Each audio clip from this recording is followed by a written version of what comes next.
Hello friends, मेरा नाम दीपेश शर्मा है और आज हम बात करेंगे सीडीएस एग्ज़ाम के बारे में। तो देखते हैं आज हम कि सीडीएस एग्ज़ाम क्या होता है, कौन कौन इस एग्ज़ाम को दे सकता है, कौन कौन नहीं दे सकता है, एज लिमिट क्या है इस एग्ज़ाम के लिए, क्वालिफ़िकेशन क्या है, एजुकेशनल क्वालिफ़िकेशन क्या है और इस एग्ज़ाम के थ्रू हम किस लाइन में जा सकते हैं। तो फ्रेंड्स, बात करते हैं। सीडीएस एग्ज़ाम एक कंबाइंड डिफेंस सर्विस एग्ज़ाम है। मतलब डिफेंस आ गया ना इसमें, तो मतलब डिफेंस से रिलेटेड होगा, आर्म फोर्सेस से। सो ये एग्ज़ाम, सीडीएस जो एग्ज़ाम है वो यूपीएससी के द्वारा कंडक्ट करवाया जाता है और ये एवरी ईयर 2 टाइम्स कंडक्ट करवाया जाता है यूपीएससी के द्वारा। एक होता है अप्रैल मंथ में, एक होता है सितंबर मंथ में। जो सीडीएस 123 एग्ज़ाम जो होगा वो अप्रैल मंथ में होगा और इसका जो नोटिफिकेशन है वो दिसंबर 2022 के लास्ट में आ जाएगा और उधर से फॉर्म स्टार्ट हो जाएंगे आपके फिल होना। और इस एग्ज़ाम की क्वालिफ़िकेशन क्या है, एजुकेशनल क्वालिफ़िकेशन, जैसे कि एनडीए का एग्ज़ाम होता है। जैसे कि हम ट्वेल्थ अपियरिंग जो बच्चा होता है वो एनडीए का एग्ज़ाम दे सकता है और 12th पास आउट जो होता है वो भी दे सकता है। एज लिमिट होती है उसकी 16.5 to 19.5। Same here, age limit इसकी है 19 to 24। तो जो बंदा आर्मी में जाना चाहता है उसके लिए एज लिमिट है 19 to 24। जो एयरफोर्स में जा और नेवी में जाना चाहता है उसकी एज लिमिट है 20 to 24। और इसकी एजुकेशनल क्वालिफ़िकेशन है, आपको ग्रेजुएट होना कंपलसरी है और यदि आप फाइनल ईयर में भी हैं तो भी आप इस एग्ज़ाम को दे सकते हैं। इसका कोई मिनिमम परसेंटेज का कोई क्राइटेरिया नहीं है। आप सिर्फ पास हों तब भी आप इस एग्ज़ाम को दे सकते हैं। और इस एग्ज़ाम में 3 एग्ज़ाम होते हैं और एवरी एग्ज़ाम जो होता है, ईच एग्ज़ाम होता है वो 2 आवर्स का होता है। आपका एक इंग्लिश का एग्ज़ाम होता है, एक आपका मैथमेटिक्स का एग्ज़ाम होता है और तीसरा आपका जो एग्ज़ाम होता है वो होता है जनरल स्टडीज़ का। मतलब उसमें आपका सब कुछ आ जाएगा, हिस्ट्री आ जाएगी, ज्योग्राफी, पॉलिटी, और वो काफ़ी अच्छे लेवल का एग्ज़ाम होता है। तो बात करते हैं इंग्लिश में कितने क्वेश्चन आते हैं। इंग्लिश में 120 क्वेश्चन आते हैं। 2 आवर्स का एग्ज़ाम होता है। 120 क्वेश्चन आते हैं और 100 मार्क्स होता है टोटल। इसमें नेगेटिव मार्किंग भी होती है।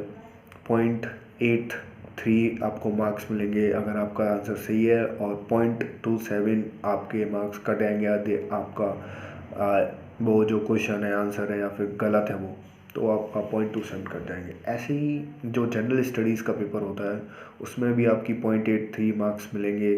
उसमें भी 120 क्वेश्चन ही आते हैं और 100 मार्क्स का होता है वो भी। और जो आपका मैथमेटिक्स का होता है उसमें 100 क्वेश्चंस होते हैं और 100 मार्क्स का होता है। और हर हर सही आंसर पे आपको 1 नंबर मिलेगा और हर गलत आंसर पे आपका 1/3 कटेगा। ये होता है आपका एग्ज़ाम होते हैं ये।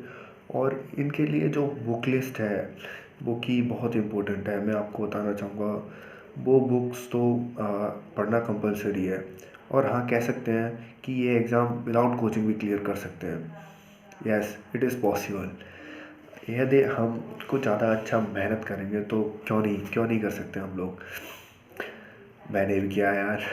तो कुछ बुक्स हैं जो मैं आपको बताना चाहूँगा जिससे कि आप इस जो कि आपको एग्ज़ाम में हेल्पफुल रहेंगी काफ़ी और आपका एग्ज़ाम क्लियर होगा। तो फिर वो बुक लिस्ट है।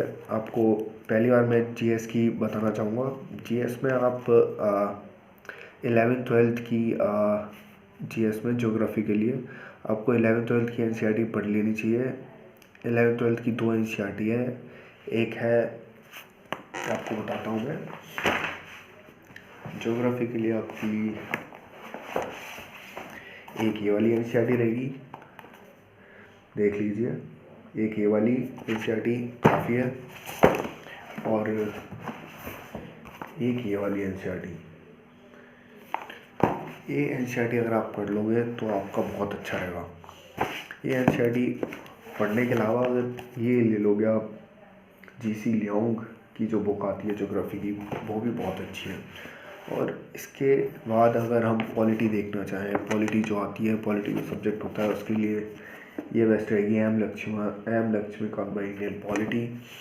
एंड यदि आप मॉडर्न हिस्ट्री देखना चाहें तो आप ये बिपिन चंद्रा की पढ़ सकते हो। और ये विपिन चंद्रा की नहीं पढ़ना चाह रहे तो आप ट्वेल्थ की एनसीईआरटी ले सकते हो, जो कि ट्वेल्थ की एनसीईआरटी का जो पार्ट थर्ड है, देखिए ये पार्ट थर्ड है, इसे आप पढ़ सकते हो ट्वेल्थ की एनसीईआरटी के लिए। और जो मिडिवल हिस्ट्री के लिए आप एक सेवन्थ क्लास की ले सकते हो, और जो ट्वेल्थ की एनसीईआरटी का पार्ट सेकंड है उसे आप ले सकते हो। ट्वेल्थ की एनसीईआरटी का पार्ट सेकंड और सेवन्थ की एनसीईआरटी, ये मिडिवल हिस्ट्री के लिए हो जाएगी आपकी। और अगर आप एंशिएंट हिस्ट्री पढ़ना चाहते हो तो क्लास 6 की ये एनसीईआरटी और ट्वेल्थ का पार्ट 1 ये आप पढ़ सकते हो। अगर आप ये तो होगी हमारी पॉलिटी, हिस्ट्री और ज्योग्राफी के लिए। अब हम बात करते हैं मैथमेटिक्स के लिए क्या इम्पोर्टेंट है। मैथमेटिक्स के लिए सीडीएस के लिए आप ये आर.एस. अग्रवाल ले लोगे सीडीएस की, तो ये आपके लिए काफ़ी अच्छी रहेगी। और आर.एस. अग्रवाल ले लीजिए, या फिर आप एक बुक आती है पाथफाइंडर सीडीएस की, अरिहंत पब्लिकेशंस की, अगर आप उसे लेंगे तो वो भी आपके लिए बेनिफिशियल रहेगी। इन दोनों में से कोई एक बुक ले सकते हो, आर.एस. अग्रवाल या फिर पाथफाइंडर, लेकिन मैं सजेस्ट करूँगा आप पाथफाइंडर ले लीजिए वो, क्योंकि उसमें फॉर्मूले भी दिए गए हैं, काफ़ी अच्छे तरीके से फॉर्मूले दिए गए हैं और क्वेश्चंस भी काफ़ी हाई लेवल के हैं थोड़ा उसमें, तो आप वो ले सकते हो। और अगर आप इंग्लिश का पढ़ना चाहो तो इंग्लिश के लिए ये एस पी बख्शी की ये बुक मोर देन सफिशिएंट है, अगर ये आप परचेज़ कर लोगे तो ये सही है। और एनसीईआरटी जो मैंने बात की थी अभी, वो आप गूगल से डाउनलोड कर सकते हो, एनसीईआरटी मिल जाएंगी आपको, पीडीएफ मिल जाएंगी उसकी। और इकोनॉमिक्स की मैं बात करूं, जो जनरल स्टडीज़ का पेपर होगा उसमें इकोनॉमिक्स जो आती है, उसके लिए आप 11th और 12th की मैक्रो एंड माइक्रो जो इकोनॉमिक्स है, मैक्रो इकोनॉमिक्स और माइक्रो इकोनॉमिक्स 11th 12th की एनसीईआरटी है ये इकोनॉमिक्स की, इसे आप गूगल से डाउनलोड करके पढ़ सकते हो, काफ़ी अच्छा रहेगा आपके लिए। एंड बिसाइड्स दिस इंग्लिश का हो गया, आपका मैथ्स का हो गया, एंड करंट अफेयर्स की बात कर लेते हैं। करंट अफेयर्स मैं कहूँगा कि आप मंथली मैगज़ीन लगा सकते हैं, वो आपके लिए बहुत बेनिफिशियल रहेगी, आपकी रीडिंग हैबिट्स भी अच्छा रहेगा। मंथली मैगज़ीन्स आप कोई भी ले सकते हो, लेकिन मैं अपनी बात करूँ, मैं पढ़ता हूँ प्रतियोगिता दर्पण नाम की एक मैगज़ीन आती है मंथली, उसे आप ले सकते हो, अच्छी है वो, काफ़ी रिवाइज़ करते रहोगे तो अच्छा रहेगा उसे। और बाकी आप यूट्यूब का भी सहारा ले सकते हो करंट अफेयर्स के लिए, यूट्यूब पे भी काफ़ी अच्छे अच्छे चैनल्स हैं करंट अफेयर्स के लिए, अगर आप बोलोगे तो मैं भी करंट अफेयर्स पढ़ा सकता हूँ आपको। एंड तो फ्रेंड्स, ये था आपका बुक लिस्ट, और अगर आप बोलेंगे तो मैं सिलेबस आप चेक कर सकते हो, अगर आप बोलेंगे तो मैं आपको पढ़ने का तरीका बता सकता हूँ, कैसे पढ़ा जा सकता है, स्ट्रेटजी बता सकता हूँ, जो अभी 5 मंथ्स है CDS 1 2023 के एग्ज़ाम में, वो मैं आपको बता सकता हूँ। और स्ट्रेटजी के ऊपर एक मैं वीडियो ला सकता हूँ, आप बोलोगे तो मैं ज़रूर लाऊँगा, बस आपका सपोर्ट चाहिए। Like and subscribe please. Thanks for watching.